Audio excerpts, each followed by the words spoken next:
Alrighty. Take 2. Probably should use like a supplement this time.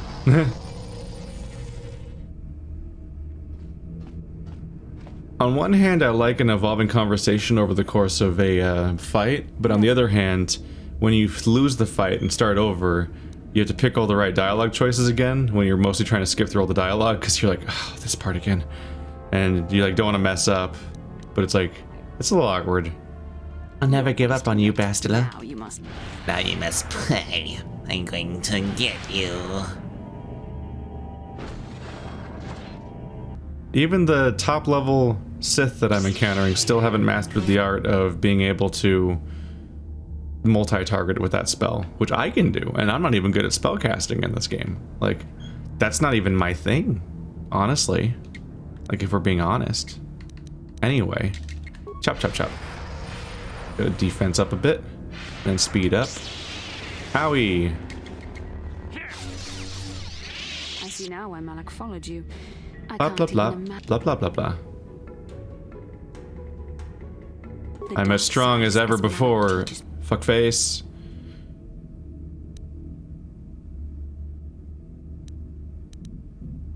I'll never let you become that powerful. I mean, he literally won't let you become that powerful. The whole point is that he's going to try to kill you, which, like, I've seen this cycle recently. It doesn't go very well. Maybe you wouldn't have been so susceptible if you had a chance to see that. But, you know, you were probably tortured until everything kind of shattered. That is the slightly awkward part of how the Force is implemented in these kinds of aspects, is like, both Bastila and Revan had a character arc, but it was less of an arc and more like taking a branch and snapping it over your knee and then putting the other half of the branch somewhere else. It's like, that's where they are now, after we discontinued their characters and made them into somebody else. Obviously, Bastila has more of an arc, because there's a clear indication that she might fall, because she's clearly struggling with it. We know that because she keeps telling us explicitly. In fact, we see her. That is maybe another downside, is we hear more of her saying she's struggling, more so than we actually see it, because we actually don't. I don't think the game gives us a ton of evidence that she's struggling to maintain the light side. She just keeps telling us, like, she tells us like 10 times. It's a lot, but we don't get to see her struggle much, possibly because she's not even the main character, so she doesn't have a lot of agency and doesn't do a ton outside of when we first save her and she saves us in actuality and so on. Like, that little moment is like the most she does for most of the game until now. No, An endless cycle of death and betrayal. I should at least cast defense first. Ow.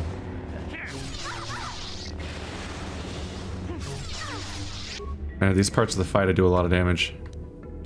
You are growing weary. I can sense it. I have not faltered. The dark side will... I think this is where I died last time.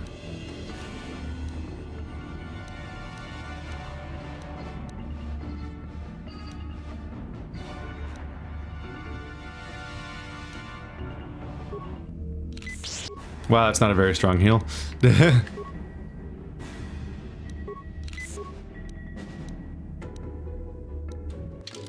Alright, I can't tell what any of these items are from here, so I need to go to show quest, equipable, utility, usable.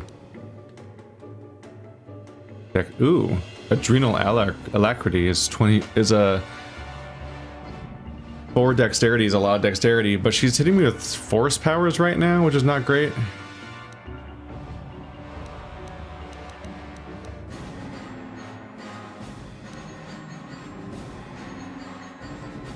Canny battle stimulant. What I could use though is one that does heal over time. Hyper adrenal alacrity is 6 dex. That's ridiculous.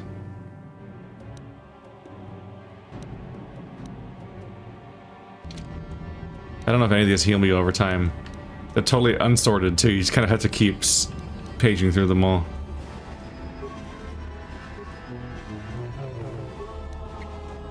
Oh, he's gonna use it. There we go.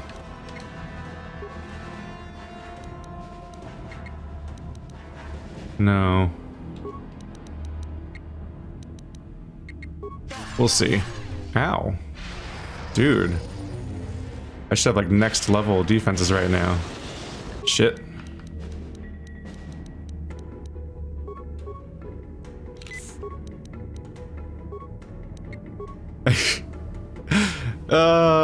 I don't have a way of defending against force lightning. It's kind of a problem right now. Ooh, there we go. I'll just kill her right now. Is that the end? This is not possible. You have rejected the dark side. You are a weak and pathetic servant of the light. How can you still stand against me? Why can't I defeat you?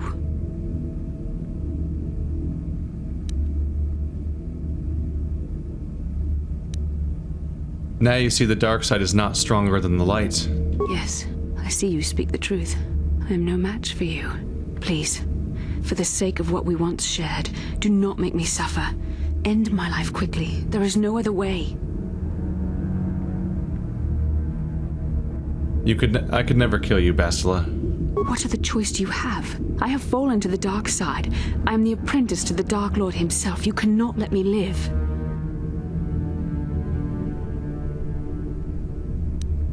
I was redeemed, Bastila. You can be too. You were a special case. The Council had no other choice. They needed you alive so they could discover the location of the Star Forge. It was an act of desperation. It was my responsibility to watch over you, to make sure you did not slip back into your evil ways. I was supposed to protect you from the dark side.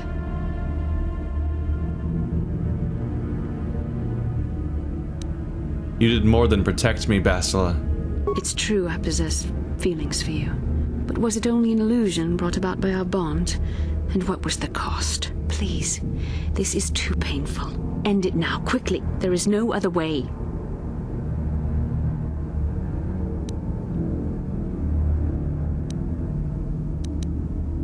I love you, Bastila. I can't abandon you, ever. You love me. There was a time I yearned for, and yet dreaded to hear those words. I loved you too, but I could never face who you were. Malak knew how I felt. Any part of the light that was within me would be extinguished when I killed you. But what good is love? It cannot save me from the sea of blackness I am drowning in. I have betrayed everything I ever believed in. How can I atone for that? See? The Jedi are wrong to be so against love. It's literally, like, according to Malak, it's literally the only light that's left in her, is the clinging to that. So killing me would extinguish that. Although that's also seemingly what maybe Snoke and or Revan, no, sorry. Oh, what's his name? I mixed him up. I'm mixing up my masked characters now. Kylo Ren. Revan. Okay, that's probably why it's happening. So Kylo Ren and Snoke probably thought that about Solo, and then nope. Just made things more conflicted for him. Once you've actually done it. Help us defeat the Sith, Bastila. This will atone for what you have done. Yes, I could join you in your battle against the Dark Lord. That alone would not make up for all I have done. Yet it would be a step in the right direction. But how would you be able to trust me? How do you know I wouldn't turn on you when you faced Darth Malak? How do you know the dark side wouldn't make me betray you again? Because it doesn't make you do anything, does it? Isn't it you? I trust you enough to leave myself open to your attack, Bastila, which is a little iffy, because we were just attacked by her. You play a dangerous game. Are you certain you wish to take this risk? I could end your life and gain Malak's favor with a single stroke of my lightsaber.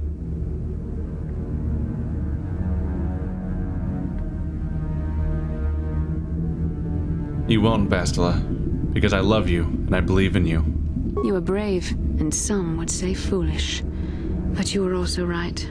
The dark side has not wholly consumed me. I cannot raise my blade against you. You will go on to defeat Malak, of this I have little doubt. You will have gone from being the Sith Lord himself to the saviour of our galaxy, and you said you loved me. This may not be the best time to say it, but I love you too, with all my heart. You aren't afraid to love anymore? I think the fucking moment is past, Revan. Like, What was the risk? She already fully fell down the risk. That happened already. After this? No. Nothing could make me feel safer than to be loved by you. You should go. Malak awaits. This isn't over yet. For any of us. I should stay here, though. If we face Malak, I am afraid his dark presence will overwhelm me. It would not be wise to expose myself to such temptation. You could use your battle meditation to aid the Republic fleet. Yes, that would be for the best. You don't need me to defeat Malak anyway. Now I understand that a true Jedi is a match for any Sith, even the Dark Lord himself. I will stay here in this chamber and use my battle meditation to aid the Republic fleet. I am their only hope of destroying the Star Forge and ending the Sith menace. You must go and face Malak, but you have to hurry.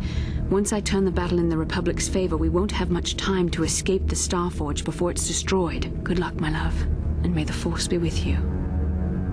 Time for things to get a little chaotic, huh?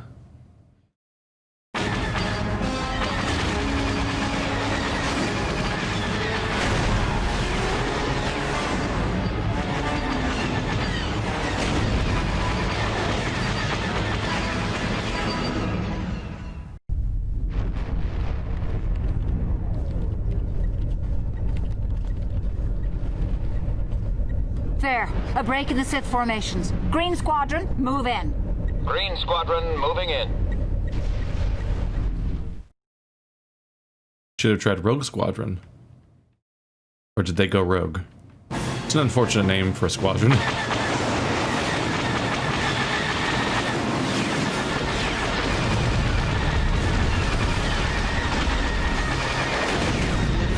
Green Squadron's through. We've broken their lines.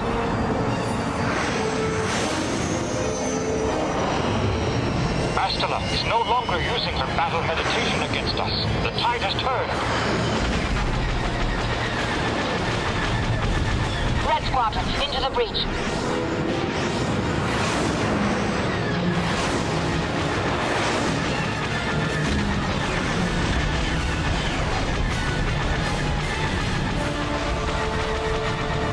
Capital ships, reinforce their position.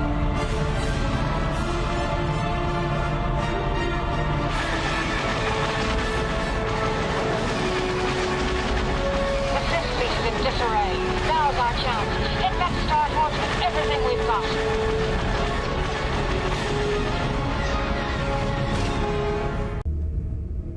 I love how stupid Star Wars spaceships are. Like they took the star, they wanted to have Star Destroyers, but different because it's the Old Republic. So, but everything is like the same as the current timeline, but different. That's how everything always works in this flashback stuff.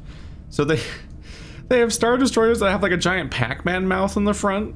There's just a big opening, and it's like there's no level where that there's no justifying that. There's no level where having a giant hole in the ship like that is useful.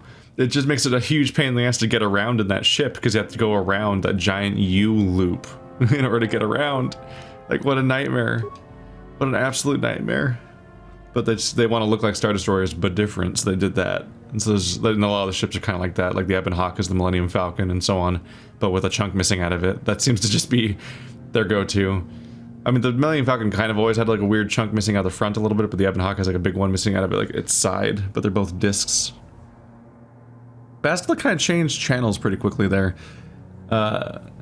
She kept saying like, how could you trust me to go with you? With one stroke of my lightsaber, I could turn the tide of the battle and gain Malak's favor and all that. Like, we kept talking about it in the context of her coming with me into the fight.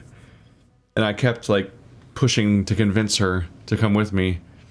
But then the moment I convince her, she then turns around and is like, yes, okay, I can never raise my sword against you. But then she's like, I can't come with you because the temptation of his overwhelming power will be too great. I'm like, wait, we just started this conversation over. And it's like, all right, fine, do the battle meditation. And it sounded like there was maybe a choice there, so maybe I could have pushed her to come with me. And I made a separate save just in case maybe that's bad news, like it goes bad for me. But it was like we did that whole convincing conversation to get her to join me, and then she then immediately is like, but actually no, I won't join you. Like one line of dialogue later. It's a little awkward. Well, this place is neat. And hey, we beat her. I just had to use medication. Plus 6 dexterity is scary. That takes me to 37. Or does the dex bonus cap? I don't know. The big thing that happens is that she starts actually hurting me. And the game's... They can't make her evenly matched without incredibly making her overpowered, so instead she just has her health bar refill over and over again, and her stats seem to gradually get higher. So later on you're just like, shit, my health. All this chip damage she's doing is becoming a problem, and you just start gradually losing the fight. But it worked out. In the end. Oh, Malak. Will you also have a bigger fight in you this time than last time? Bastila did. But like, the first time I fought both of you, I basically just took you out instantly. It was not a glorious day for you. Type B spike bin. What the fuck? Ooh. Why would anything be called that? What are you accomplishing? What a bizarre name for a thing. A bunch of generators over here.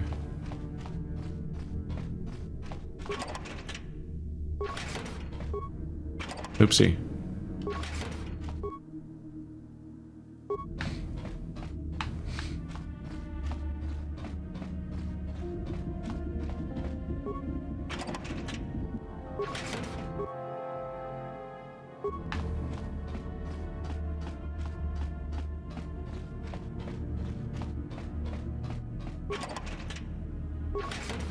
Okay, so these are just all off, and they all have empty bins next to them, which is... I don't know what's going on here. Is this a puzzle? Am I gonna get some Hi, Malak. And some Jedi?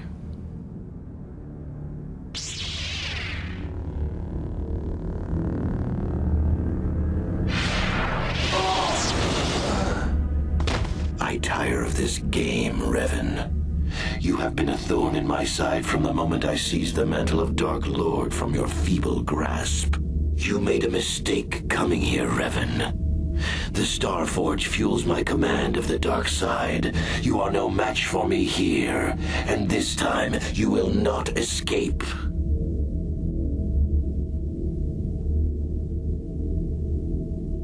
It's you who can't escape, Malak. Surrender, and the Jedi might show you mercy. Is that what you call it? You think stripping away your power and your identity was an act of mercy, Revan? I would rather die. I was saved from the darkness, Malak. You can be too, if you wish. Spoken like a true slave of the Jedi Code. Save your preaching, Revan. I will have none of it. You are an insignificant speck beneath my notice.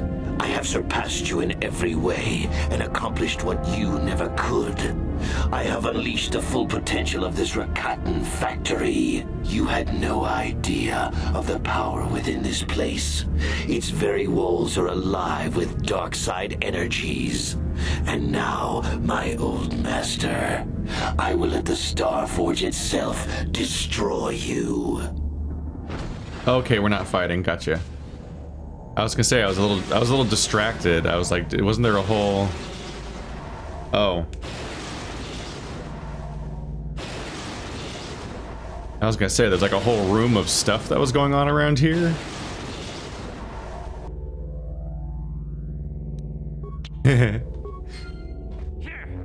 Excuse me. No no no no no no no no no no no no no no no no no.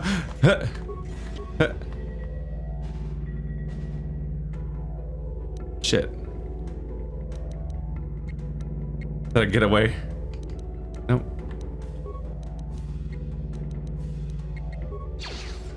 Oh, they're coming. Damn it! I thought I had a way out of here. Advanced lightsaber throw. Nope, I can't reach them. Damn it, I thought I could just break down the door and chase after him and it'd be really embarrassing for him because he spent all this time like setting up. But I can't select this door. I think it's because the fight started. Or it's because you can't turn around. Because that's also a thing. You can't turn around in this game if a fight starts. You can't like make the camera look that way. So like that door basically doesn't exist to me right now.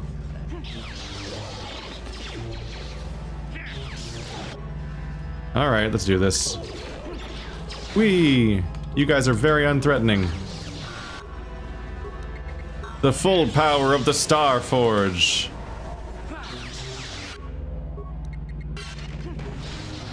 I bet you guys regret adding a DLC that gives me even more powerful equipment now, huh?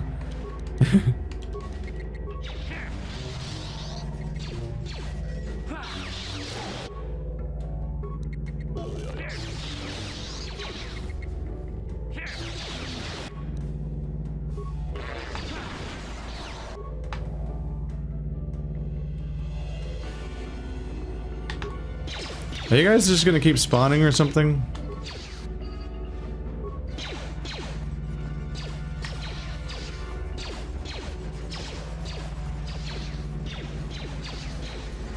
I don't think they can hurt me.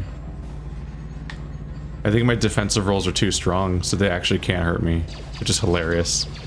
Boing, boing, boing, boing. Boing, boing, boing, boing. That's fun. We're gonna bounce between them all, damaging them. Because they have the letters of the generators, so I imagine that the generators are like just continually reintroducing them. But because of how the combat's designed, I can't like look around right now. Like I can't really interact with the environment or the door. Yep, it's just making more of them. All right. This door is also closed. What are they going for with this room? Is it supposed to be like a thing where I can interact with the environment and solve a puzzle? Is it just wave based? Like I just need to like fight so many of them that like maybe you just have to sit here and keep fighting them. And then eventually you win. And like the Star Forge gets exhausted or something.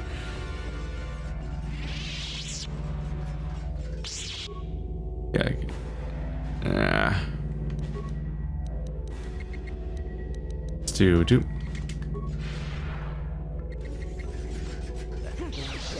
Because the feedback I'm getting here is usually when something goes on for this long in a kind of monotonous way, you kind of start thinking, oh, maybe I'm supposed to do something.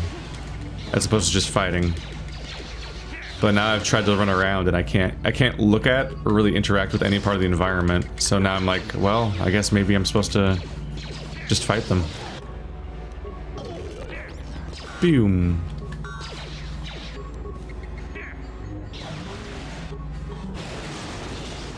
It really is just making more of them over and over again though.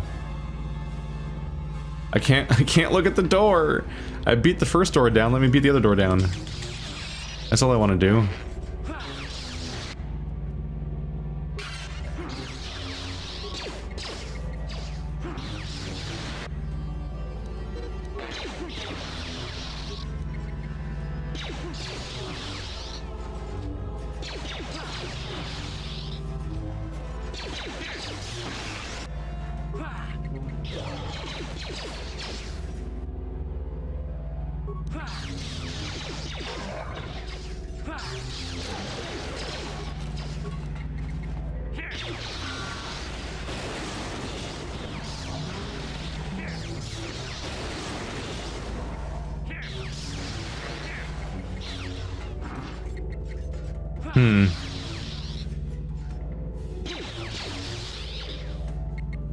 Maybe, I don't know. Maybe to someone this is like a thrilling combat gauntlet, but for me it's just making me wonder, like, is the game bugged? Am I supposed to be able to do something that I can't? Is something wrong? Oop.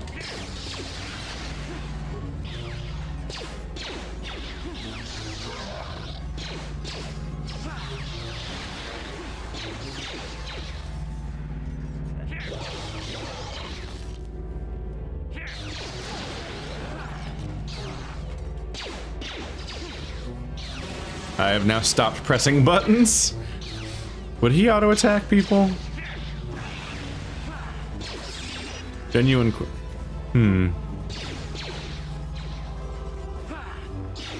I'm curious. Right now they seem pretty keen to run right up to me, which is interesting. How'd those guys in the background blow up?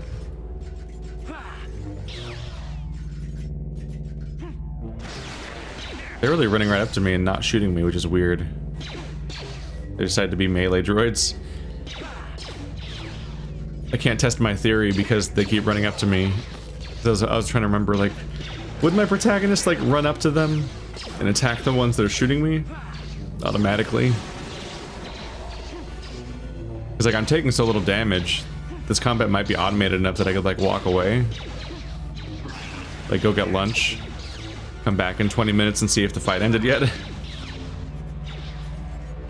Which is not promising. Like, when it comes to your combat design, you don't want your player to be considering, like, could they just, like, walk away like a clicker and just have it play itself? Like, this isn't like a play yourself mode. The most I have is that my character doesn't have the AI to ever heal himself. So I have to do that eventually. But it's very hard for them to hurt me. Oh right, the guys in the background are blowing up because my blaster bolt deflection is so good. So I'm actually deflecting it back at them perfectly. Oh, casting heal made me not attack anymore. Okay. Anyway. Sorry, I'm just entertaining my curiosities a bit. I'm not actively trying to drag the game or anything, or trying to be obstinate about playing it. Although in my defense, I hit Master Flurry like 200 times already. So I was definitely starting to wonder, like, is there something else I can do? Is there... Because this isn't exactly exciting. So I'm like, maybe there's something else I can do. Look at me one-shotting them! How long is this... I have to be doing something wrong.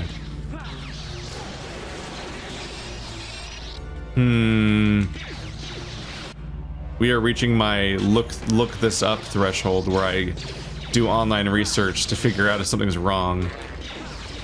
Normally it'd be like, potentially it'd be like, oh, maybe there's something I'm not figuring out that I'm supposed to do.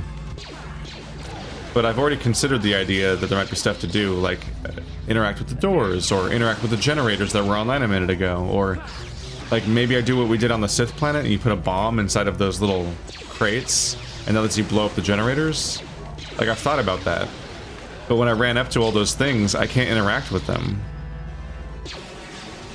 Like, my options as a game player are so limited right now.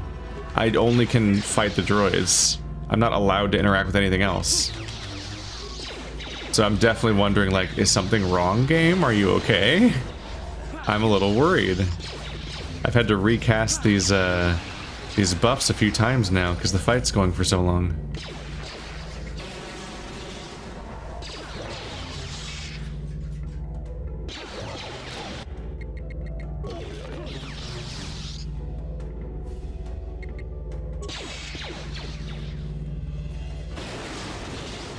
Do I have to kill them in alphabetical order? I'll try that. It might be hard because they blow themselves up on me. B.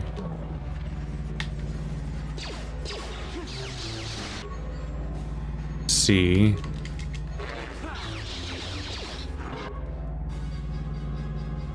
There's C. D. E. F.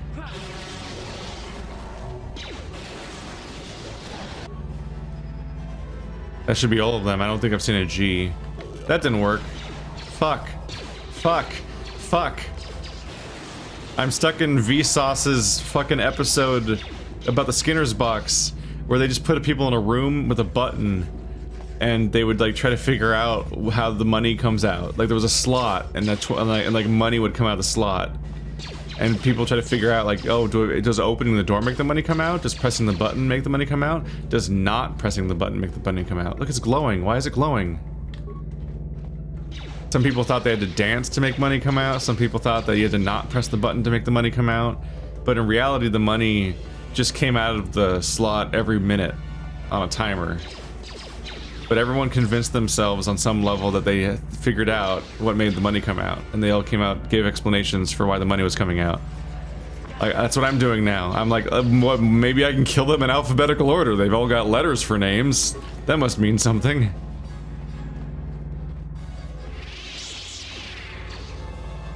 I'm in a prison of my own mind. Is this a combat puzzle? We've never had a combat puzzle before in the entire game, so that's like at a left field. But like, if it is a combat puzzle, I can't seem to interact with anything around here. I can't attack the generators. I can't go up to those little like things. Shit. All right, I gotta look into this. This, like, it actually might be bugged out. I can't tell. Hang on.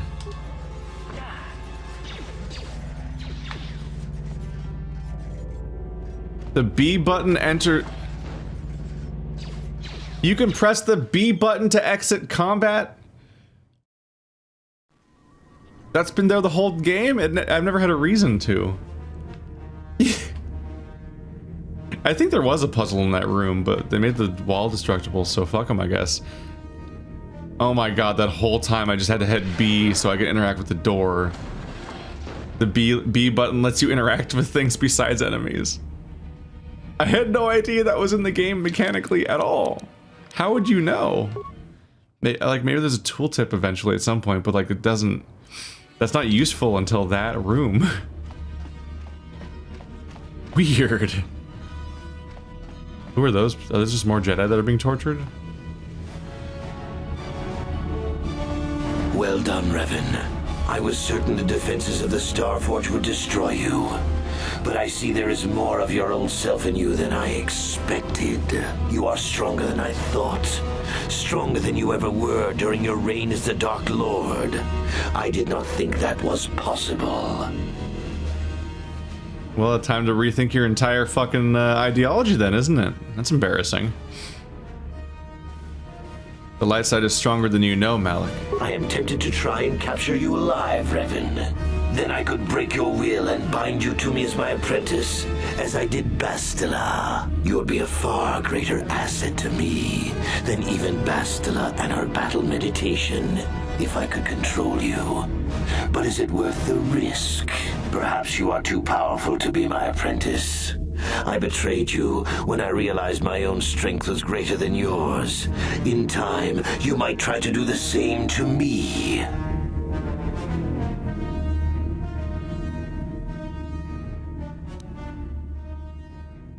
You're still making the mistake of underestimating me, Malak. I cannot deny your resilience. You survived my first betrayal thanks to Bastila's interference.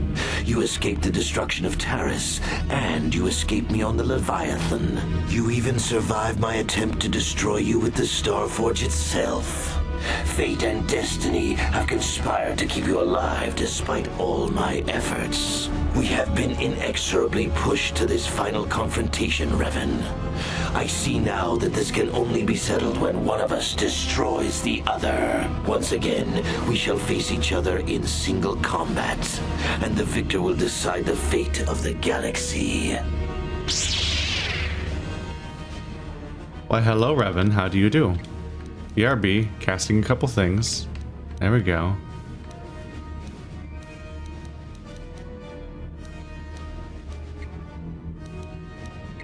Let's do this. Rude. You just debuff me? My speed.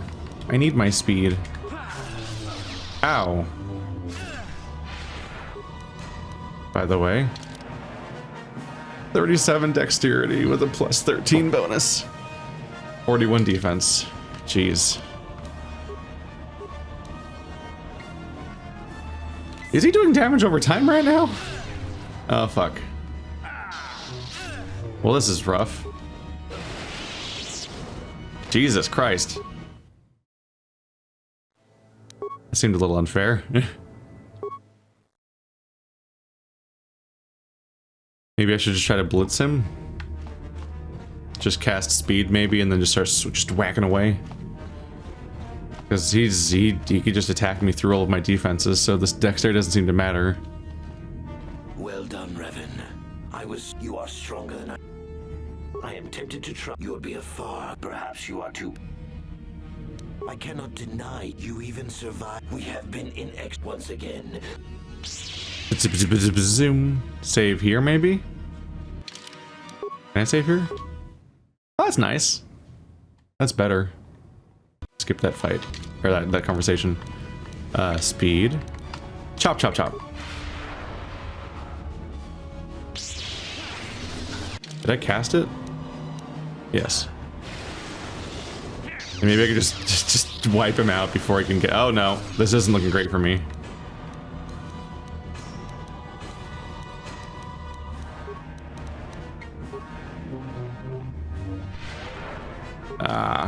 The med kits are strong. God, there's so many items. The med kits are stronger than the healing. Yep. It's like, no, but then that, right.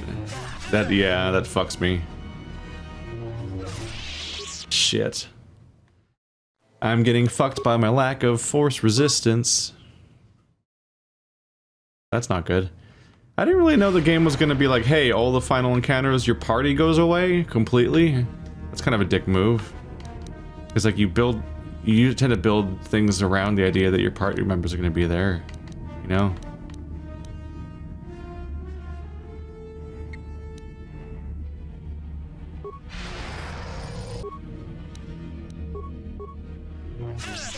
Ah, he's just going at me now.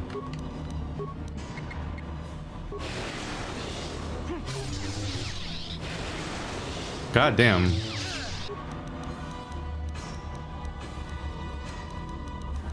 So many items.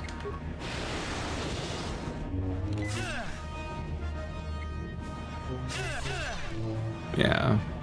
I literally can't out heal his damage, but he does more damage than me. I'm pretty fucked. I don't know what I can do about this.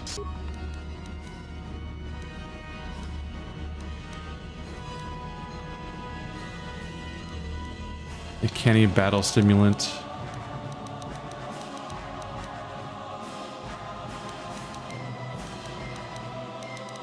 See the types of grenades. Let's just entangle. There's no categorization usable.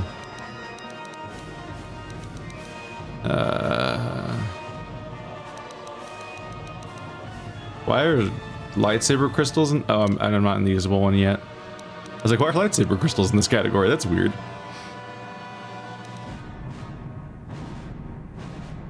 Bonus to attack and damage. Vitality max is good, but unless it gets filled up with health instantly, it's not great for me.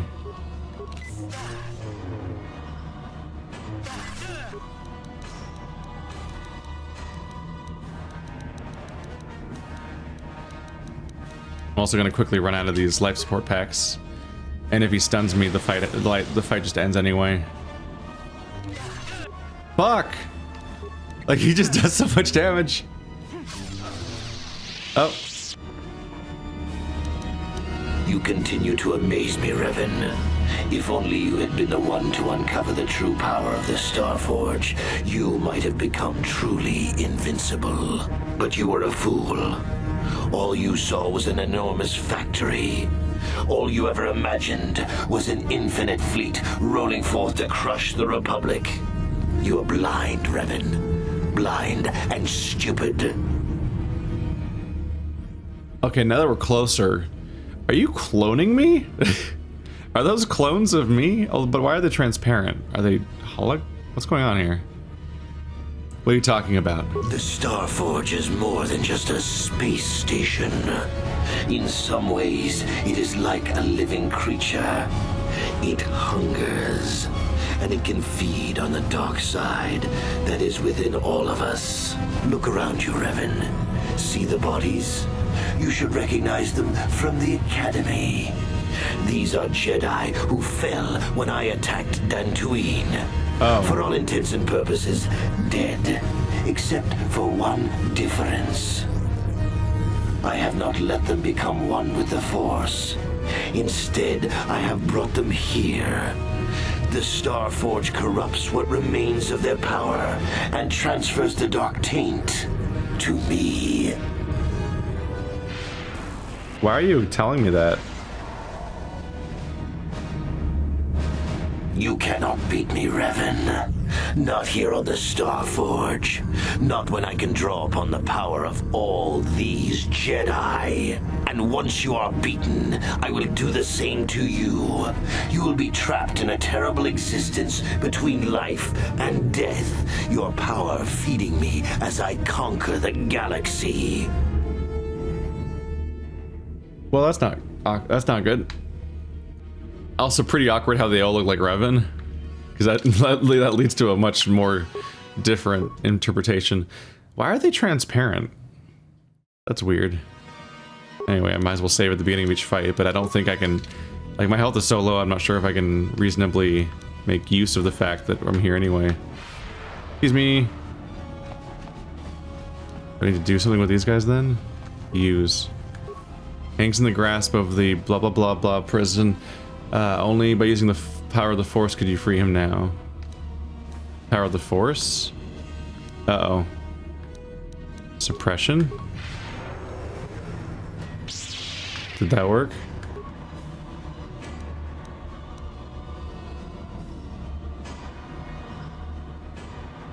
The Force power did not affect the Jedi captive of the machine that binds him. Or the machine that binds him.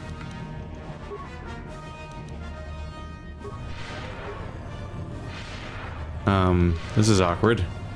He's just gonna keep throwing shit at me and killing me. Is there like an off button? God, there's a lot of these guys. But I like suddenly can't fight Malak in the first place. Like, he's suddenly really strong. I don't know, combat's not usually very interesting in this game. It's always blowouts. It's an enemy I can't defeat, or I can totally defeat them, and there's no in between.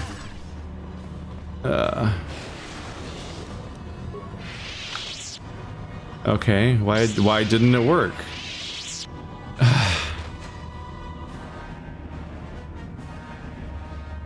They're not giving me a lot of feedback here. Your Force power didn't work for some reason. Cool. Thanks, game.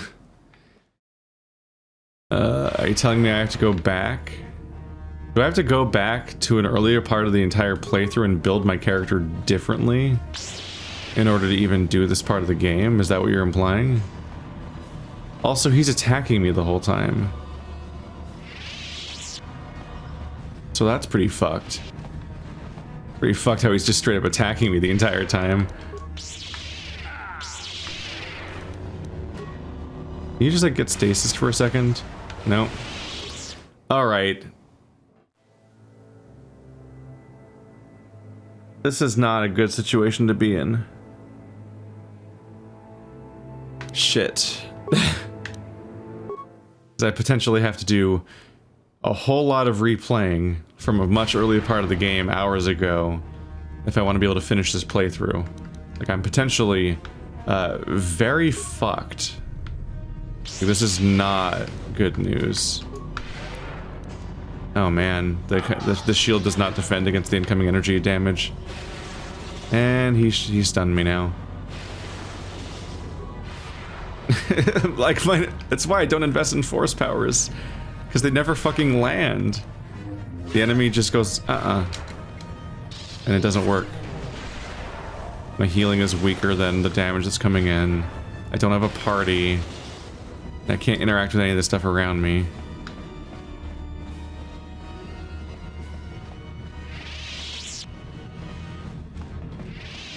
Hello, strange door. By some great power? Didn't work. What the fuck are you talking about? No, go away.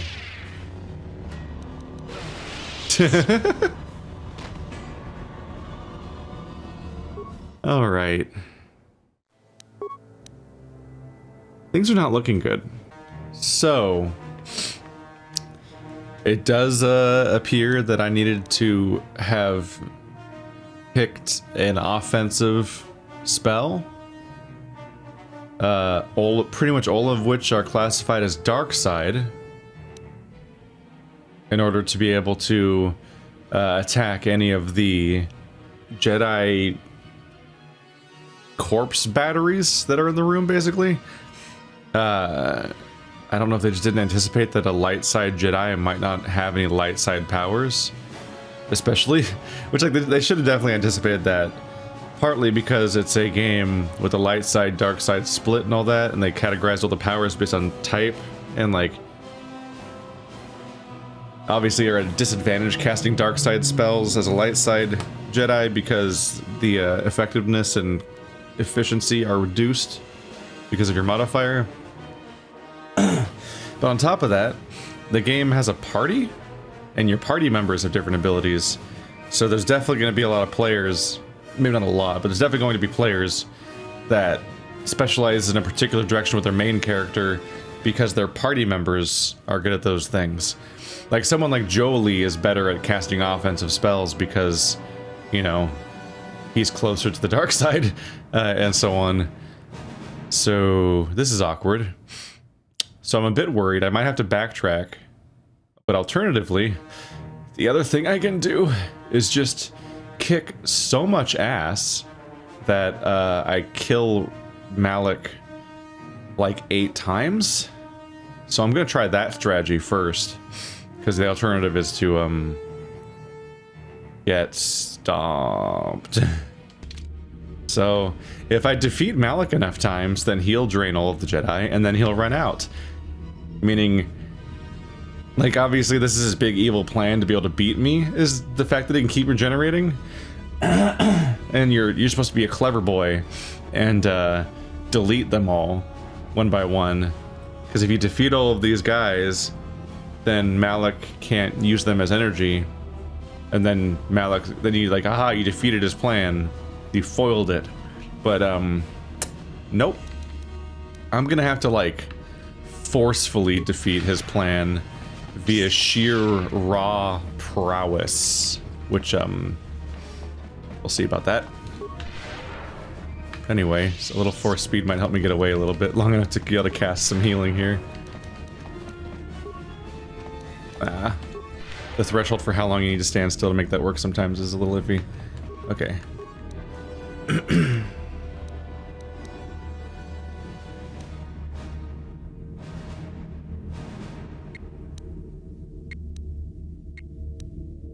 Think you can cast these all at once? Yeah.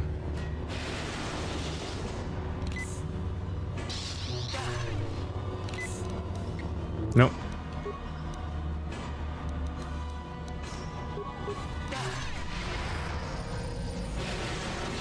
Fuck.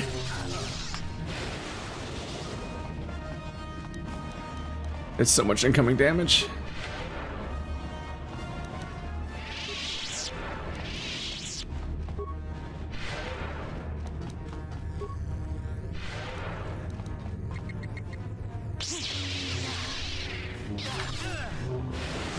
Oh my god.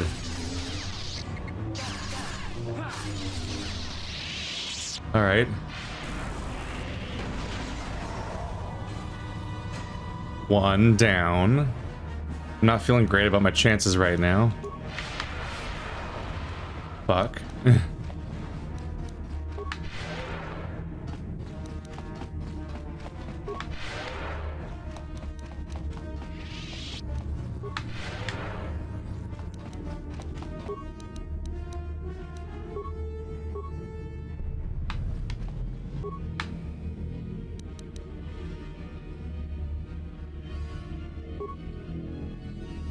Wait, no, not you.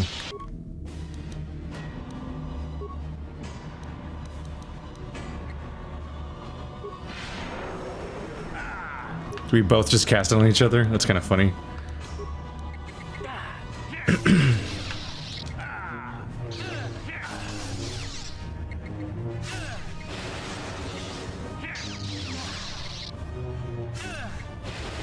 Yeah, shit.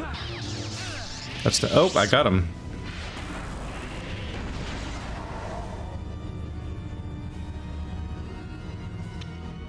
I actually managed to get him again. But my health is so astonishingly low that my chances are not looking great. It's definitely good that I have some regen on Force. I don't know how else I'd ever get anything done here. One of the upsides of Force Heal seems to be that I can cast it while running much more effectively than I can use an item, which seems to take much longer. Okay, now here's a question. Oh, thank God. Thank you, game. That's fantastic news. So at least, so I can save my progress. That's... This is cheesy as fuck, but it's the only way we're making it, I think. Is that, whenever I get through a phase or two, I can save my progress, and so I can try again from there instead of starting over the entire thing, because this approach might... Like, doing it in one attempt, like, we'll see. Maybe I'll nail it my first try. Not counting all the other tries, you mean, that already happened. But, like, maybe I'll nail it in this try, but maybe I might have to die a few times, in which case... Yeah. My shit's wearing off.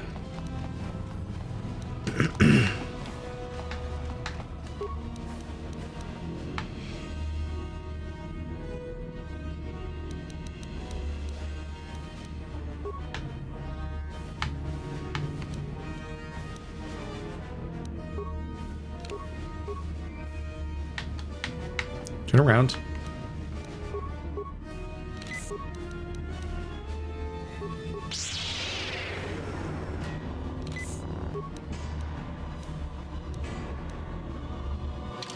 I can't tell what's there. A blue one and a red one.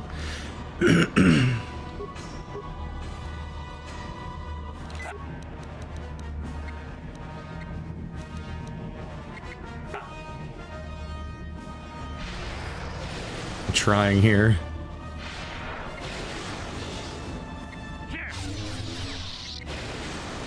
God damn. There we go.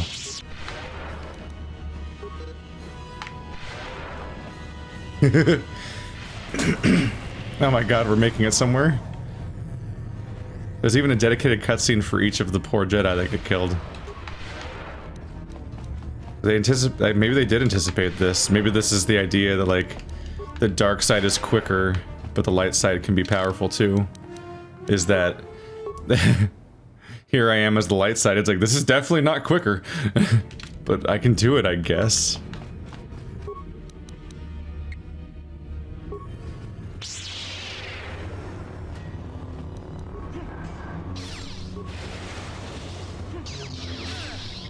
Come on.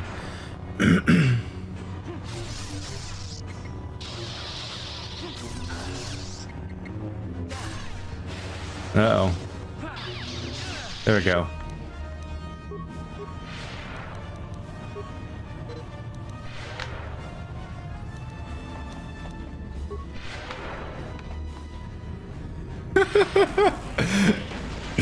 He seemed so undefeatable before. I'm surprised this is kind of working.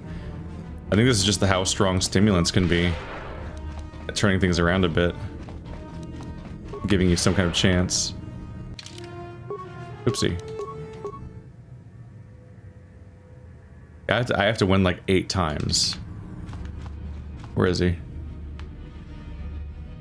He's down there. Okay.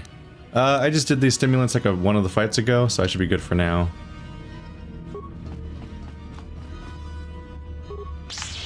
Nope. I can't escape that, can I?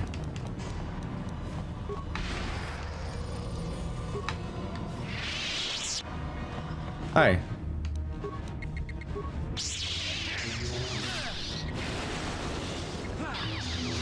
Yes. Uh-oh, he's right here. I guess that's good though, I'm not that wounded, so I can just fight it out right now.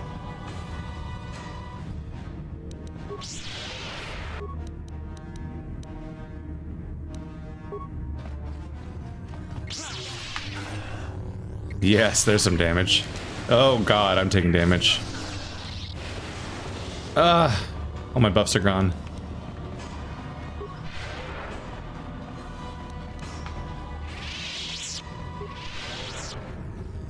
Uh-oh. There goes my speed. Now he's just catching me. There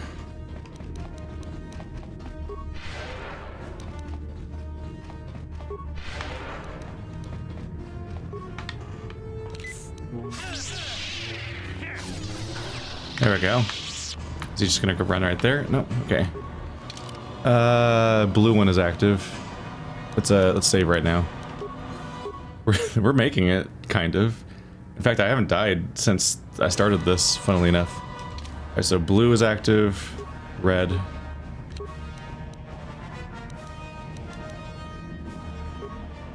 Stamina? Or is that the one that's already active?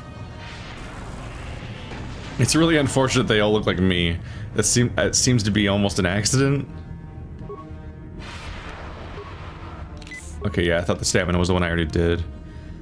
And it was.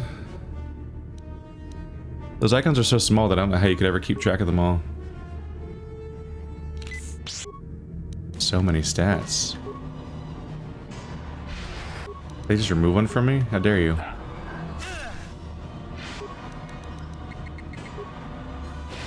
Oh shit. God, he's frustratingly strong. Come on. Yes, okay, white meter's good. Strong heal. Use it! God damn it, I clicked on it. Ah, it's so frustrating when you click an action and then your character ignores you. There's so many weird little ticks to combat where it just doesn't do it, and you're like, God damn it, game, this is down to the wire. Like, whenever I'm actually in a difficult situation, I really need the game to do exactly what I'm telling it to do, and if it doesn't do that, I'm really in trouble. Like, it goes very poorly for me if anything goes wrong in that process. Jump! Jump! There you go. I gotta get him before my buffs go away. Oh, I'm winning. I'm winning this fight. Why did I say that out loud? That's bad to do.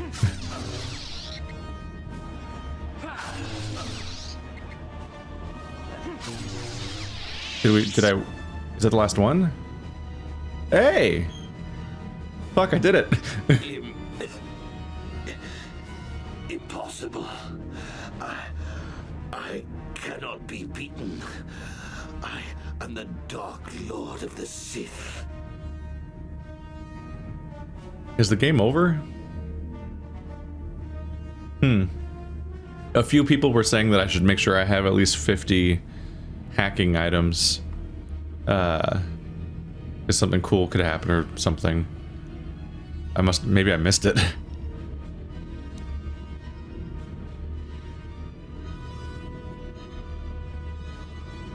This is the way of the dark side, Malak. All things end in death. Still spouting the wisdom of the Jedi, I see. Maybe there is more truth in their code than I ever believed. I cannot help but wonder, Revan, what would have happened had our positions been reversed? What if fate had decreed I would be captured by the Jedi? Could I return to the light as you did? If you had not led me down the dark path in the first place, what destiny would I have found? It is unfortunate that, to some extent, it's kind of Revan's fault. I mean, Malak's not fucking completely innocent. Like, he chose to go along this path too, to some extent. But Revan has a part in this, so there's kind of a weird hypocrisy to a lot of the narrative going on here with his redemption. At least there's definitely conflict there. It is satisfying to have killed him sticking to light side stuff. Just because it could be arguably like a bad thing if it's definitely morbid to go up to all these bodies of maybe kind of alive Jedi and like using force lightning on them or whatever to execute like all like 7 or 8 of them that there are. It's kind of a dark visual for your light side Jedi, but at the same time fighting Malak knowing that he's going to keep draining their bodies and then just having them all get drained one by one so that you can beat him. It doesn't exactly feel like a happier or lighter thing. It's just that your hands are cleaner, I guess.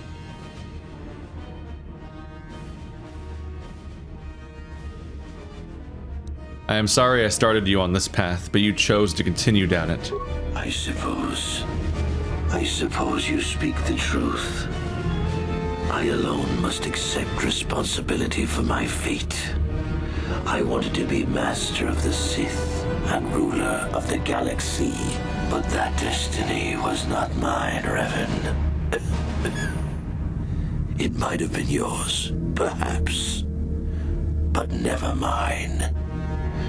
And in the end, as the darkness takes me, I am nothing.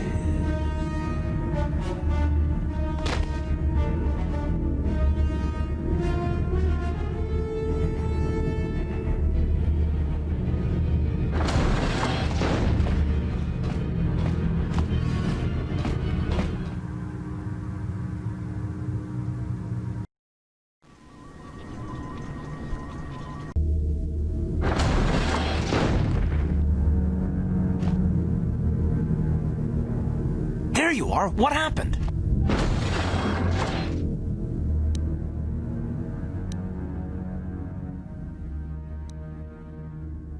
A lot of help you were, by the way. I do find myself taking note of the fact that Juhani and Karth just didn't help me. This crossed my mind that, like, they got stunned by Bastila the same way that, like, I'm sorry, not Juhani, Jolie. I mix those names up a lot, it's a problem. So Juhani stunned two of my characters when I met her, and this has happened periodically. Like, people recover from it. Karth recovered from being stunned when Bastila and I faced Malak and so on. It keeps happening. But this time, Bastila stunned Jolie and Karth, and then I never saw them again, which was weird. Like, especially since I turned Bastila to my side, you would think that, like, Karth and Jolie would show up at some point, but I was just on my own, which is both narratively a little weird, but also frustrating mechanically, because, like, it's a party-based game, so having usually the point of the final showdown in a video game, it's like, alright, cool, it's the ultimate test of skill, it's time to take everything you've learned and all the progress you've made and really put it to the test. Like, are your characters strong enough for this challenge, and are you smart enough for this challenge? Like, have you mastered the game's systems to the standard to which we have? But, like, fundamental to the game's systems is having a party of characters that's pretty intrinsically part of this whole thing. So having the final encounter remove you from your party is pretty rough, because that means you suddenly have to deal with a completely different scenario, and it's like it could definitely be very unfair depending on how you built your character and so on, and what kind of role you saw yourself within the party, because it's like, nope, fuck that, you're the chosen one, so you get to do this alone with none of your party. They definitely don't repeat this. I don't remember Jade Empire very well, but in Mass Effect and Dragon Age, you definitely end games with your party around you to help you out with these kinds of problems in the combat scenarios, because it would just be weird for them to just go away when they were integral to the thing, especially in Dragon Age, where they have a lot more utility than they do in this game or Mass Effect. It's just strange to be isolated like that, even if it is what you're used to in Star Wars narratives, is like some final showdown of like Luke versus Vader kind of situation. By the way, the visuals of like these two fleets attacking in space and dealing with this big space weapon relic thing, definitely familiar. Like, I definitely look at the endings of Mass Effect 1 and 3 and I'm like, this is evocative. I can see the roots to the imagery and pacing and how a lot of the ending works and so on. There was no way to turn him to the light side. I had to kill him. I don't think anyone actually expected that he could be redeemed. I'm surprised you would even think of trying. There's no time to celebrate just yet. I was able to use my battle meditation to allow the Republic to break through the Sith fleet. The capital ships are in bombardment range. And that means we all have to get out of here right now before this entire complex comes down around our ears. Everyone else is already on the ship. Let's move.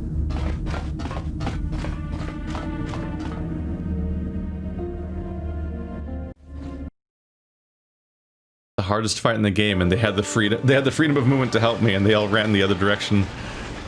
What a squad.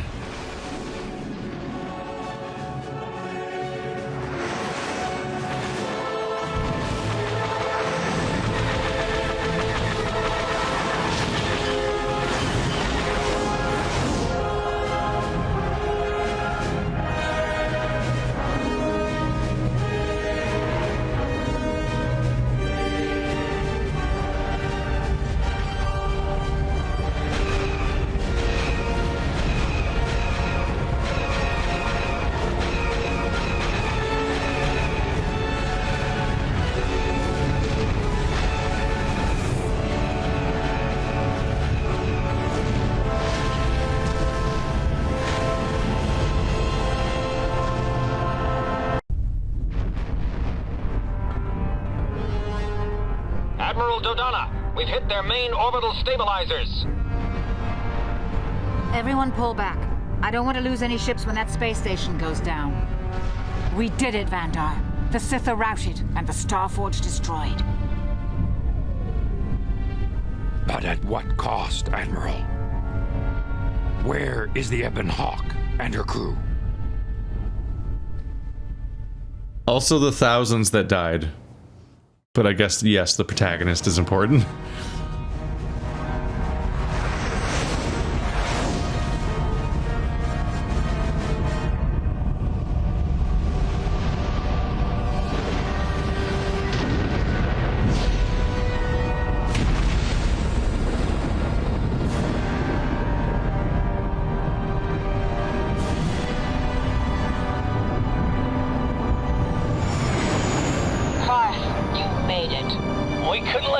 The victory party without us, Admiral. I'm sending an honor guard to escort you in. You'll be getting a hero's welcome when we all get home.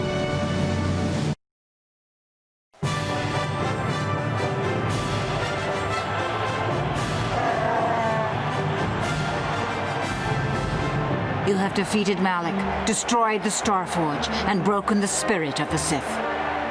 For this, I am proud to present you each with the Cross of Glory, the highest honor the Republic can bestow. From Coruscant to the farthest reaches of the Outer Rims, you will be known as the saviors of the Republic.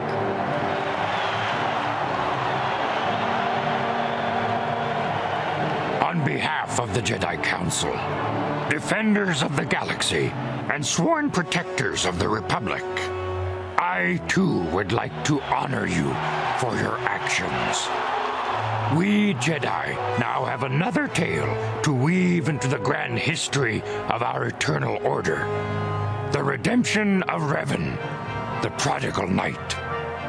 Wherever you go, you will be recognized as the saviors of the galaxy, the heroes of our age. But you must remain ever vigilant, for one day, you may be called upon yet again to defend the glory of the Republic against the tyranny of the dark side. For this is the destiny of the Jedi.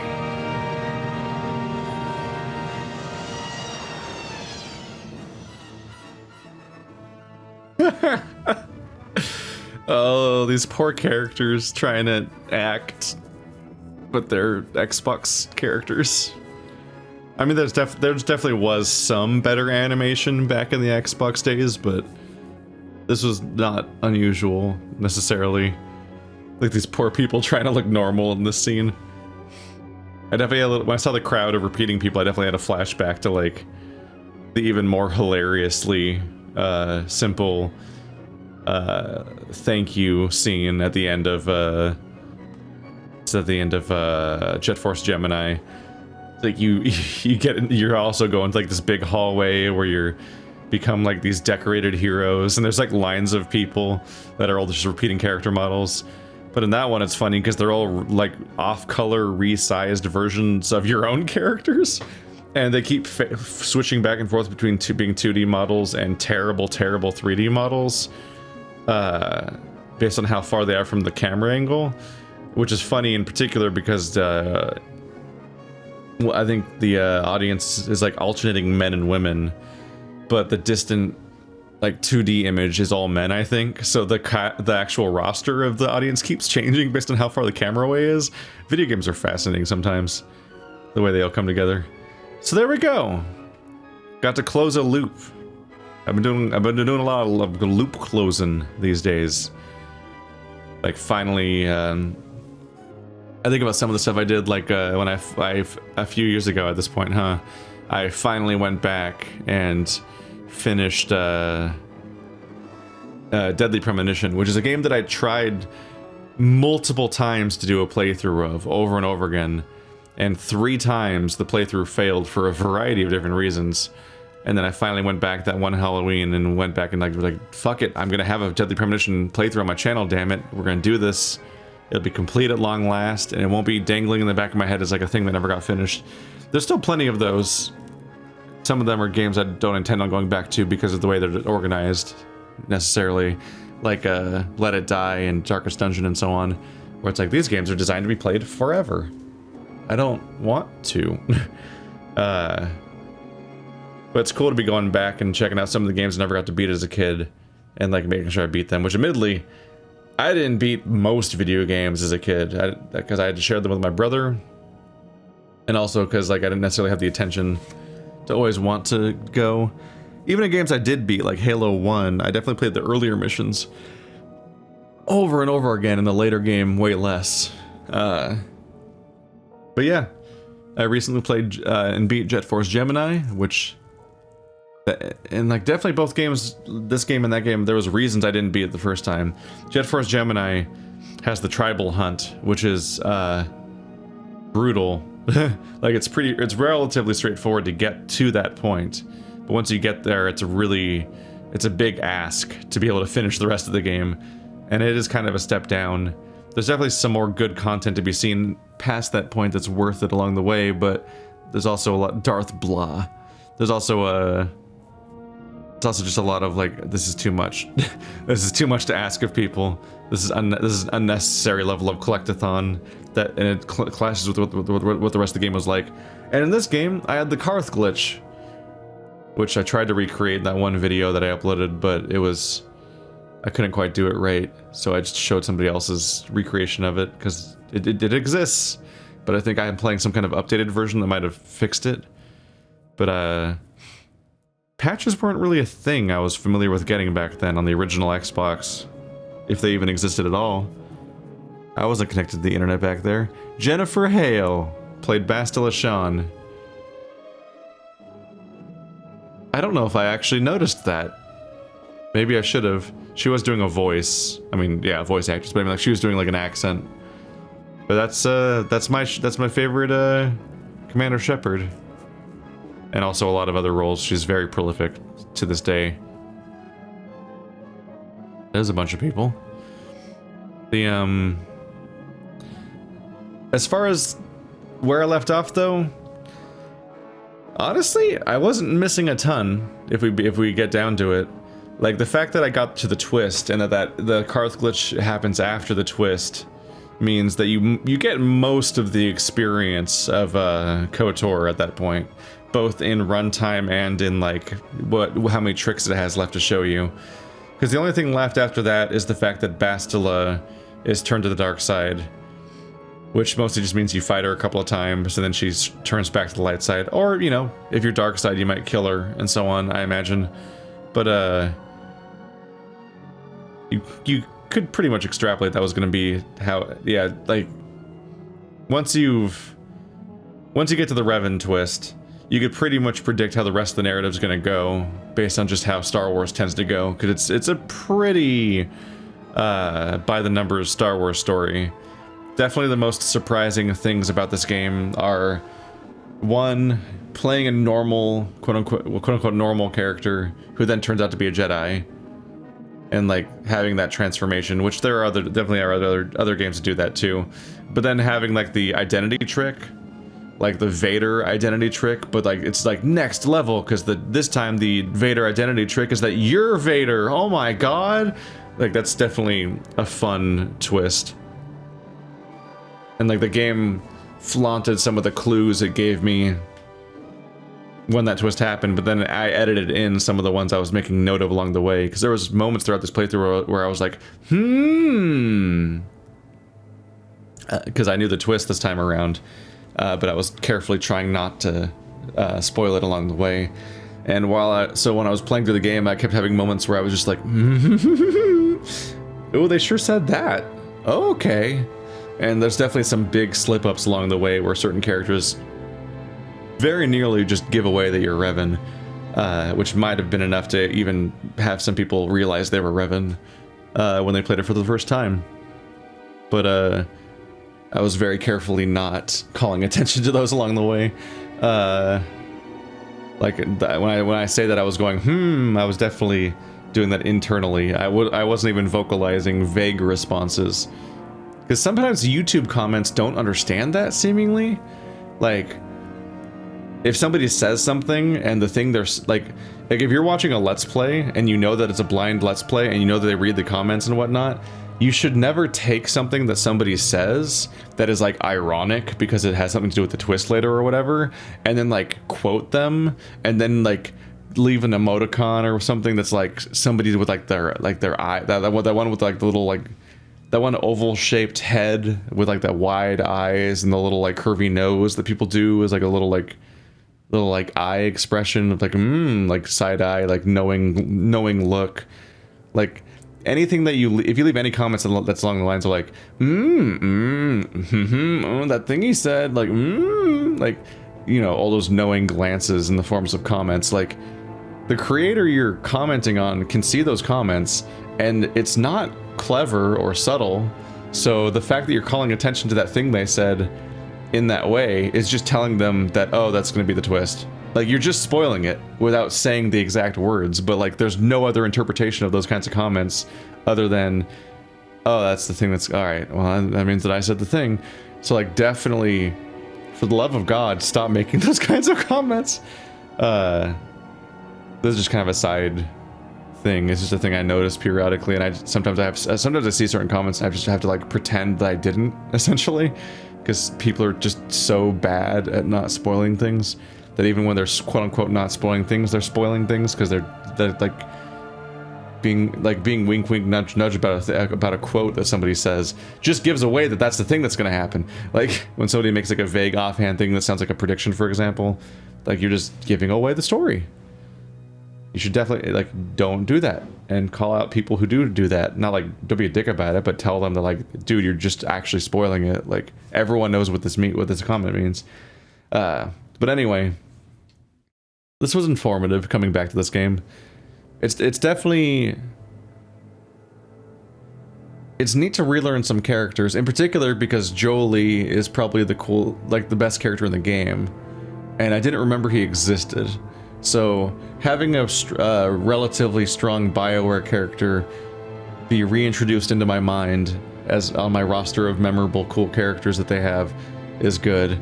A lot of the other characters are pretty whatever.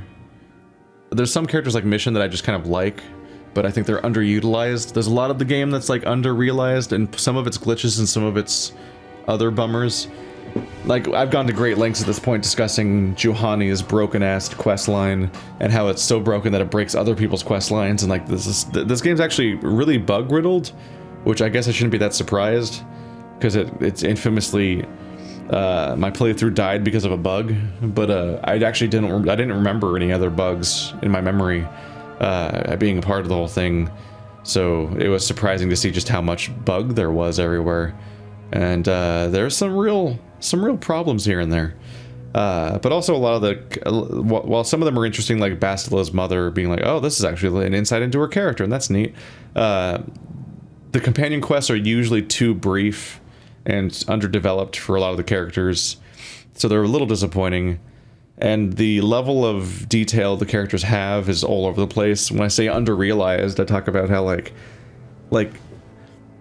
for example, with Mission and Zalbar, they establish a particular rapport that these two characters have, and like they have a way of interacting that's charming and amusing, and like you want more of that.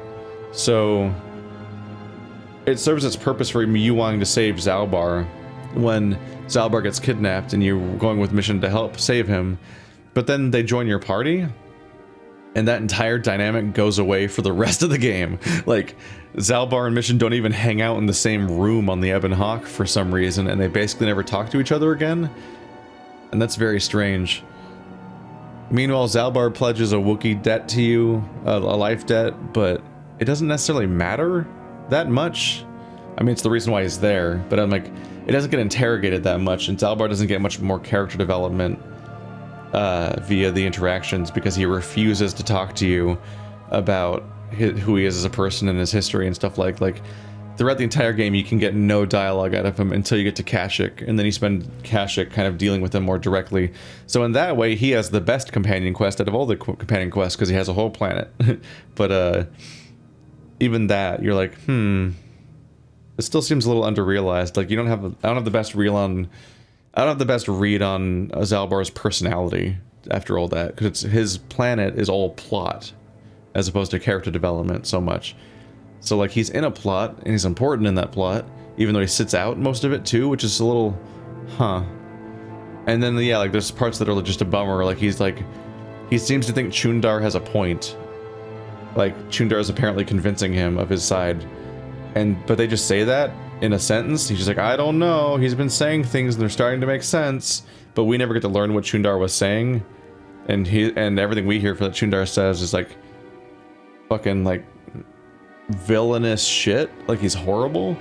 So we have no idea what he said to Zalbar, and it's hopefully not what we knew that he was saying, because that doesn't paint a good picture. Canderous is kind of flat. He's just an ex-Mandalore. He's a Mandalorian ex-war hero that just has a bunch of stories to tell about all the ruthless shit he's done, and then that goes nowhere. But that might be because he might have a quest that got blocked by Juhani being bugged out, so maybe I missed that. But he really does just stop doing stuff in my party, so you can forget he exists at all. T3M4 seems to not have any character as far as I could tell. HK47 is a very memorable character and he's great, but well, aesthetically it's good. Without repairs, I couldn't access his personality, so that means I didn't get to introduce him to my cycle of people I talk to every time I get on the ship to see what they'll say next, because that just went away. So I couldn't. So that's just another character crossed off on a 9-character roster. So there's some disappointing entries here. And then I would take T3M4 with me on certain planets a bit, hoping he'd react to things. But unfortunately, people reacting to stuff just doesn't happen as much in this game as you would hope.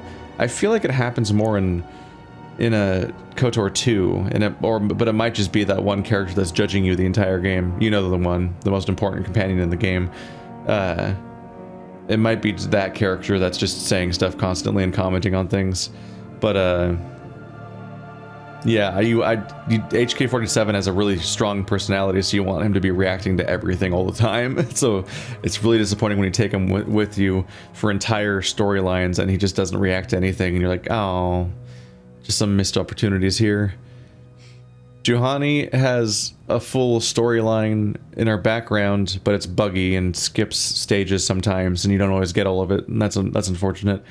But yeah, it's mostly Karth, Bastila, and Jolee that have like fully fleshed out storylines with a bunch of dialogue. Although Karth's not quite there either too. Yeah, it's mostly Jolee and Bastila. You can talk to them constantly and get more and more and more. And to Jolee, it's almost an obstacle because Jolee is somebody you get so late in the game that it's actually hard to trigger all of his dialogue just because there's so much of it. But generally speaking, his writing's pretty strong, and he's a pretty neat character. Bastila's is confusing. Like, she has a romance, and like, she did say she loved me at the end, but I think there was supposed to be a genuine, like, romance scene before she gets kidnapped, and I said slightly the wrong thing, maybe, and completely derailed it instantly, because, like, there's a lot of storylines in this, there's a lot of moments in this game where one dialogue choice can completely derail an entire thing in a crazy direction. Like, a good example of that would be Dustil, which was Karth's son. I don't remember exactly what the dialogue was, but I definitely, like, somebody says, like, it's actually possible to make Dustil go to the light side, but not if you threaten him like you did. I'm like, that was not my intention. And there was another commenter that pointed out that, like, what I said could be seen as de-escalation and so on, which was my goal. I'm trying to mediate the situation and have it end well, but in one, I got one chance to interact, and boom, he's dead. Like, and I didn't even, like, do, like, any kind of clear, like, this is the aggressive option choices, and some of that's just the part of BioWare where things are, like, often open to interpretation, and certain lines get interpreted differently between the developer and the player, which got both better and worse in future games, because, like, their writing kind of got better and more thoughtful over time and more careful with some of the stuff in Mass Effect and Dragon Age, but at the same time the dialogue wheel obviously introduces some confusing elements because they don't write out the entire thing you're going to say, and that can be rough sometimes, but I think they made progress in certain ways. But yeah, that was definitely, like, rough how instantly the Dustil thing ended, and how instantly the Bastila romance ended, if that is what happened. I think that's what happened. You're like, wait, did I do something wrong? Like, is this... Huh. It's surprising to some extent, because obviously those storylines are much easier to pull off in later games by this developer, because it's just very straightforward. But, like, yeah, people were talking about how, like, Juhani, for example, no one can agree on what her romance is, or even exists. There's people who swear that she's exclusively a romance option for female dark side Jedi, and then other people that indicate that she's only a romance for male light side Jedi, or this or that, or a bunch of different things. Like, there's a bunch of arguments about how her romance works and why. But because Juhani is such an incredibly buggy character with all of her storylines, like, it's giving everyone false feedback, because it might be getting both false positives and false negatives, where it fails when it's supposed to succeed and it succeeds when it's supposed to fail, because everything about her is just kind of a weird mess. It's definitely a bummer to see that this shipped this buggy with this many broken quest lines and this many weird issues, and, like, we had warning signs early on. One was just the fact that as a child this game broke for me, but also the fact that like, early in this playthrough on Terrace, the game already broke for me, because you have to get the Sith armor, and then the Sith armor just vanished from my inventory when I needed it, so I had to go back and like avoid the glitch essentially and try to troubleshoot that early in the playthrough, because, like, the game has multiple points where it can just become unplayable, so you just got to stagger those saves and be very careful. But this was still, like, this was intriguing. Like, as a kid, I was like, wait, you can, like, sit here and talk to characters and they have dialogue options? I've never done this before. And your character gets stronger over time. Like, this was definitely my baby's first RPG, where I got introduced to all these ideas for the first time, and, like, I was hooked. Somewhat disappointingly, I didn't, like, go back to their backlog. Like, I didn't play Baldur's Gate and stuff like that, although now the benefit is that now I can play stuff like Baldur's Gate and Icewind Dale and so on, and have them be blind playthroughs in 2020 and later, which means, you know, whatever, like, my job, like, has a thing where whatever games I didn't play as a kid, there's, like, a value to that, because all of those blind playthroughs are, like, rare stock. So, like, the fact that I didn't play Zelda games as a kid means I get to do blind playthroughs of all those 3D Zeldas, and, like, there's a value there and so on. So it's not that big of a deal, but I didn't go through their backlog of games. But I definitely picked up KOTOR 2 when it came out, and I loved that. And unlike the first game, which broke on me and I never played it again, I did play all of KOTOR 2 like twice, I think. I think I did a light side and dark side playthrough of the game. Then I played Jedi Empire, and I played every Mass Effect and every Dragon Age, until Mass Effect Andromeda broke my heart. And the other game stomped on its ashes. What was it called? Not Destiny. The thing that they made that was Destiny, though. Couldn't bring myself to play it because like a multiplayer looter shooter is so not why I'm here for BioWare. It's so disappointing. It's multiplayer looter shooters are one of my least favorite genres in video games because it's just a Skinner's box and it's just a loop. And it's like, no, I'm here for the narrative. But hey, maybe one day I'll get around to playing. I mean, I'll probably get around to KOTOR 2, but maybe I'll also get around to playing Old Republic at some point. We'll have to see if I can. Maybe I'll rope another player in and do this big ambitious thing where we both, because Old Republic's weird. You go on your ship and you talk to your party members like in this game, but it's an MMO, so like you can't be along for the ride for a lot of that stuff. But maybe I can do something kind of ambitious where with Andrew or someone else, like we do a dual playthrough where we play the whole game together, and whenever we split off to talk to our companions or whatever, it becomes like a little single player game for a bit. But like maybe we'd both record our perspectives and I could like show both of them in the playthrough. That'd be kind of neat, because then I could kind of do two storylines in one playthrough, and that could be very cool. Be a little more efficient about the whole thing. That's an idea that I have cooking in the back of my head, but it involves roping a whole other person in the whole time. But it'd be good for being able to have stuff to talk about while you're doing all the boring MMO stuff, but that kind of pads for time. Although, you know, I would somewhat look forward to it, because Old Republic, despite being an MMO and like the monotony of that kind of gameplay sometimes, honestly, probably has a better combat system than Knights of the Old Republic. I pointed this out at some point in the playthrough, but yeah, like once it started to sink in what this game was like, and I got on I was on the tutorial ship, and I had my one combo, and I just kept using that one feat over and over again, and I'm like, wow, this is what combat's like, huh? It started to slowly sink into me that I was going to spend the entire playthrough just clicking one feat over and over again, and then I was just going to upgrade that feat twice over the course of the entire playthrough, but then just keep clicking that same feat. Keep hitting flurry. Now it's a super flurry. Okay. Not the most interesting combat. The World of Warcraft style combat dynamic where you have a bunch of different attacks and you rotate between them and certain cooldowns do this thing, and this button is your interrupt that interrupts your opponent's spellcasting, and this button does that. Like, it's not fucking earth-shattering, and it definitely, like, you definitely get into a groove where you don't have to think about it as much a lot of the time, but it's definitely more engaging to do that groove than pressing one button all the time. Like, many people pointed out that, like, most of your success in this game is determined by your level up choices, your feats and stats. And while it is good to have that stuff be impactful, if the game's entirely dependent on that, then it leads to the disappointing outcome where you're just kind of on autopilot during all the fights.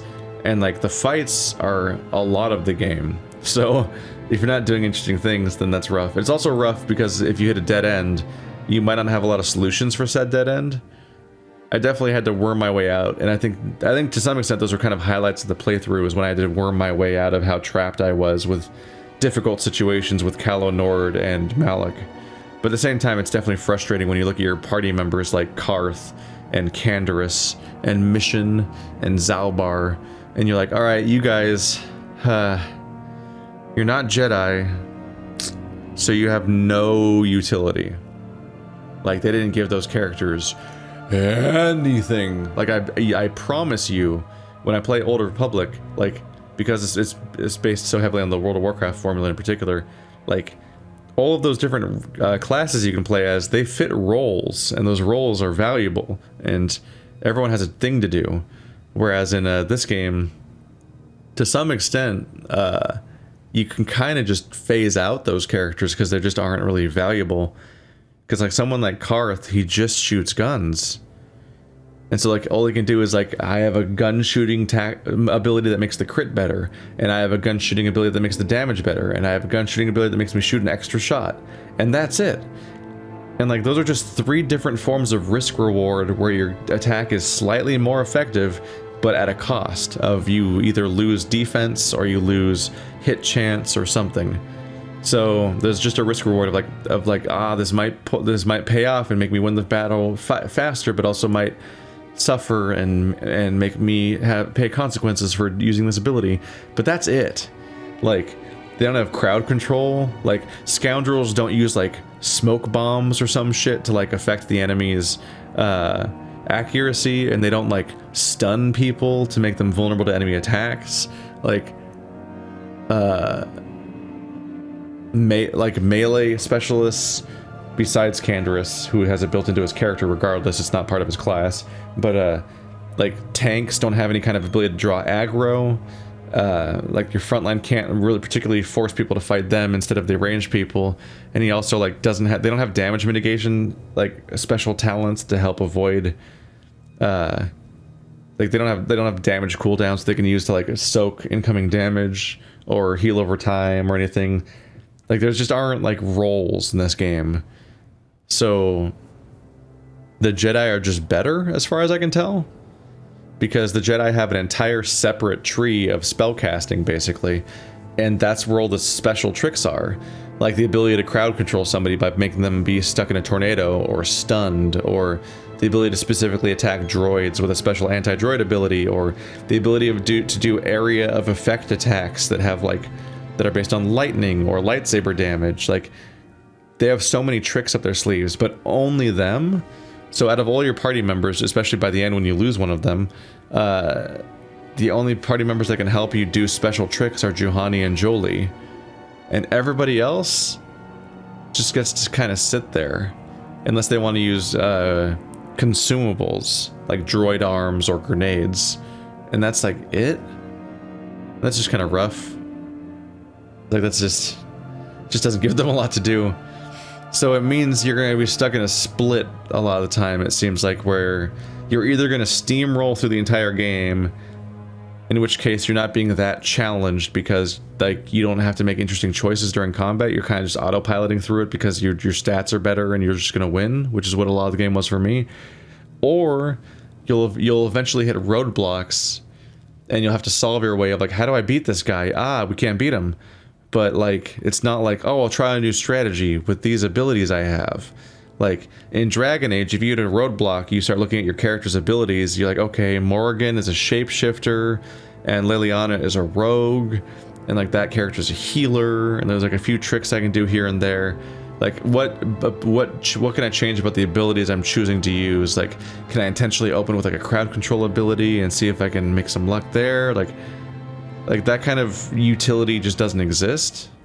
And so it's mostly just a boring combat system at best, and like a frustrating and unhelpful combat system at worst, because if you hit real roadblocks, oftentimes your only solution might be to change your gear, or even to go back in time and build your characters differently, because like if you're playing on a difficulty setting where you're actually hitting challenges, because use other abilities is not an option for like 75% of your characters. Oh, that's pretty rough. That's pretty rough that most of your characters don't have special tricks, because they didn't flesh out the other roles. And to some extent you could see it as being like, oh, they want the Jedi to feel special, which I get that.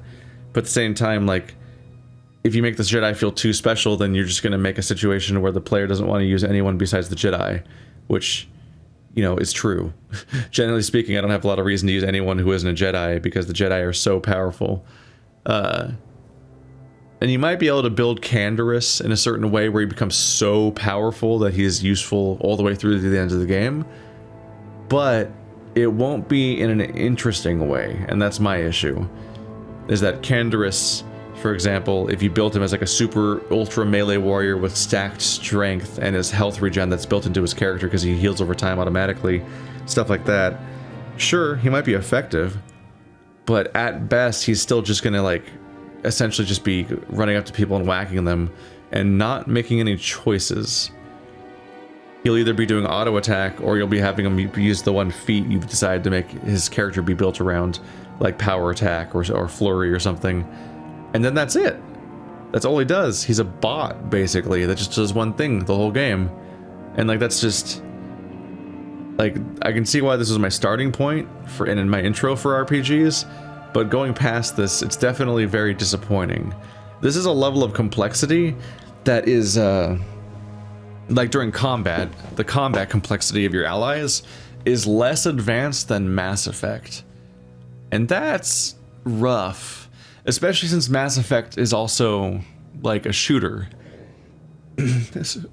So in Mass Effect, you're moving and you're taking cover and you're having to pull off the skill check of having to aim correctly and so on. And as the sequels go on, the shooting mechanics get tighter and tighter at the cost of reduced party versatility.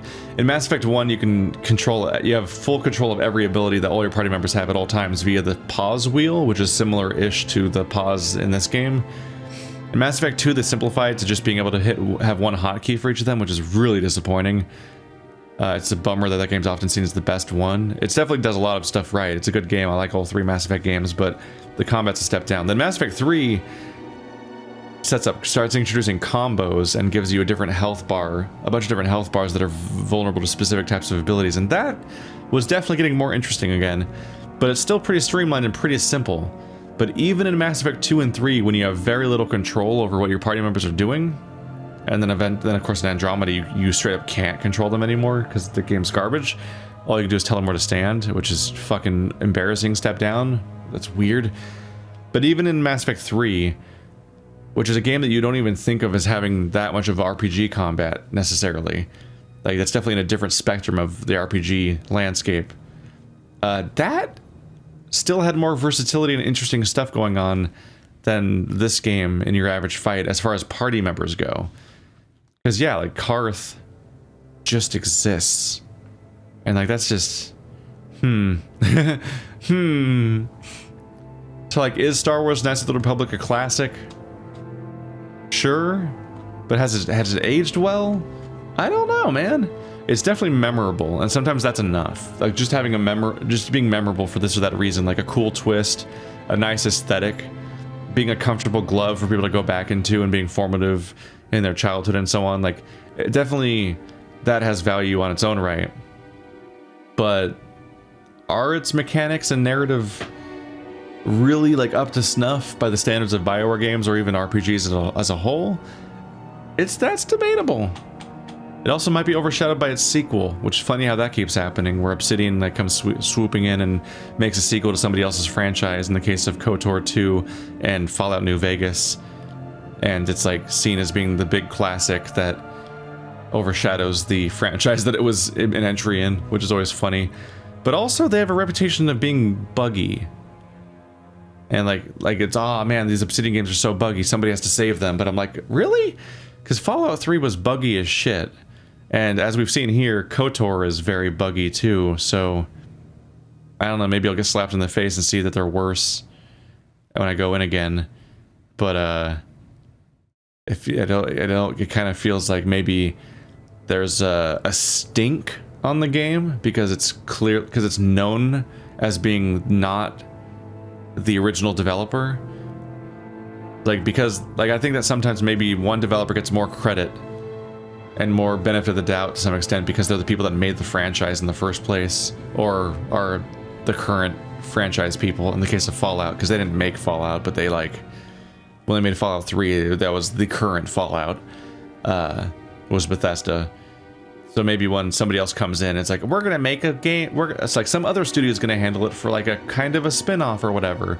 Maybe people are like more receptive to the idea that it's gonna be a buggy mess, and they're like more on the hunt and like looking out for that being an outcome. So then when it's confirmed, they're like, aha, it's just like I thought. But in both cases, it feels like the games that they're sequels to were also buggy messes, and so it's maybe a inconsistent application of judgment. I don't know. I'm supposing it though, because I don't have recent memories of New Vegas or KOTOR 2 to draw on, so I'm just kind of throwing the idea out there. Maybe I'm full of shit. Probably. It happens. But yeah, this was neat. It was good. It was worthwhile to be refreshed. But I don't think KOTOR is gonna go down as being like one of my like all-time favorites that I want to revisit periodically in the way that some other games have been by BioWare and so on. It's definitely informative of where they were in this era, but it was definitely also a time where they were passing up on the company they used to be and transitioning to a company they were going to be. And like, whichever one of those you see as being a golden age, you might even see both of them as golden ages. This was kind of a transition period where they weren't keeping up with what they used to do, and they also weren't really capturing what they were about to do. And so this game might get some extra attention for being a Star Wars game. I think that might help a bit. But anyway, thanks for watching like always, guys, and I'll see you next time. This was a big long outro, and I should cut myself off now. See ya.